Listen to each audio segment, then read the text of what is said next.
Okay, K-pop stans, think of your favorite track by your favorite artist. Got one in mind?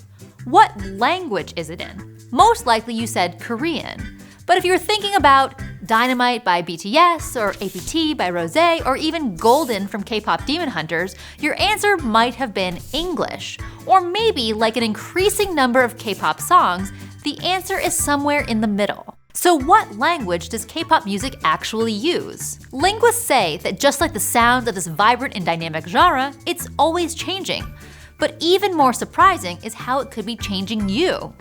I'm Dr. Erica Brozovsky, and this is Otherwords.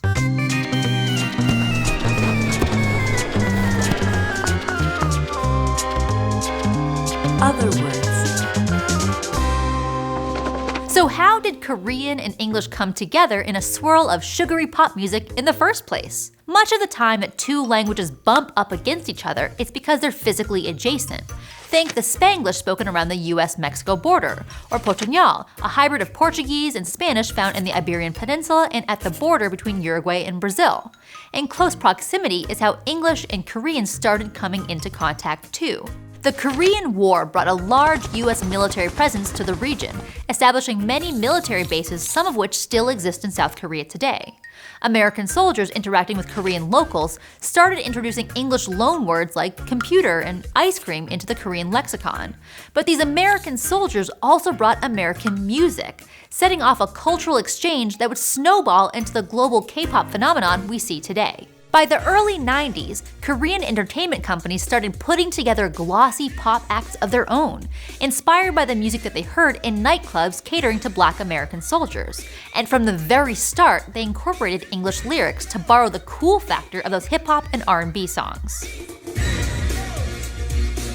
1992's Non Arayo I Know by Seo Taiji and Boys, widely credited as the first K-pop hit, opens with a chant of East Coast, possibly in reference to the new Jack Swing sound originated by New York City producers. A linguist analyzing those early years of K-pop noticed patterns in when and how English was used.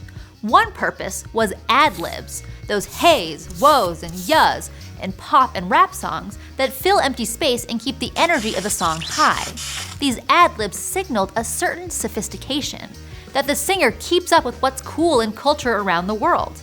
Another use was to make rhyme schemes work, by ending a pair of lyrics with English words when their Korean translations wouldn't otherwise rhyme.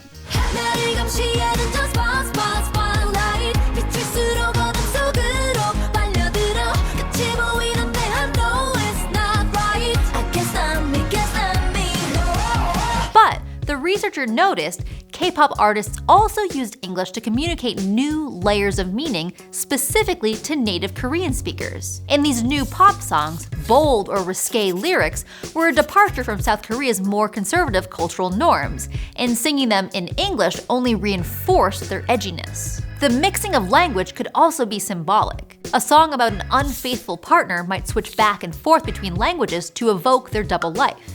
Or an artist might sing in Korean about shyness around a crush, cutting in with their straightforward feelings in English.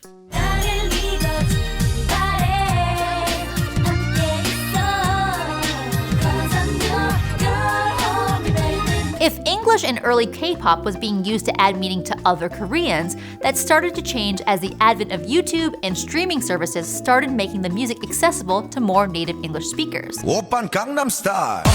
When Psy's quirky hit Gangnam Style became the first YouTube video to rack up 1 billion views, the global reach of K-pop exploded, and so did the genre's use of English. Linguists, who analyzed over a decade of top 50 K-pop hits, found that in 1990, only 8% of these songs used English words in their title. By 2012, 44% of them did. Korean entertainment companies who hoped to expand their global reach had started introducing more English lyrics to attract international fans. The strategy worked well for artists like BTS and Blackpink, who started appearing on US charts by the late 2010s. It's also around this time that English lyrics in K-pop songs start to take on playful double meanings. Take BTS's Blood, Sweat, and Tears. Or ITZY's Dala Dala.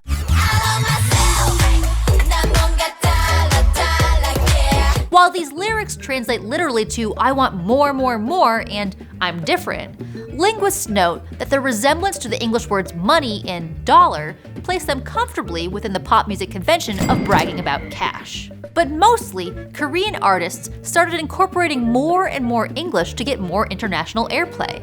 Despite topping Billboard album sales charts since 2018, boy band BTS didn't find a foothold on American radio stations until their 2020 song, Dynamite, their first single written entirely in English.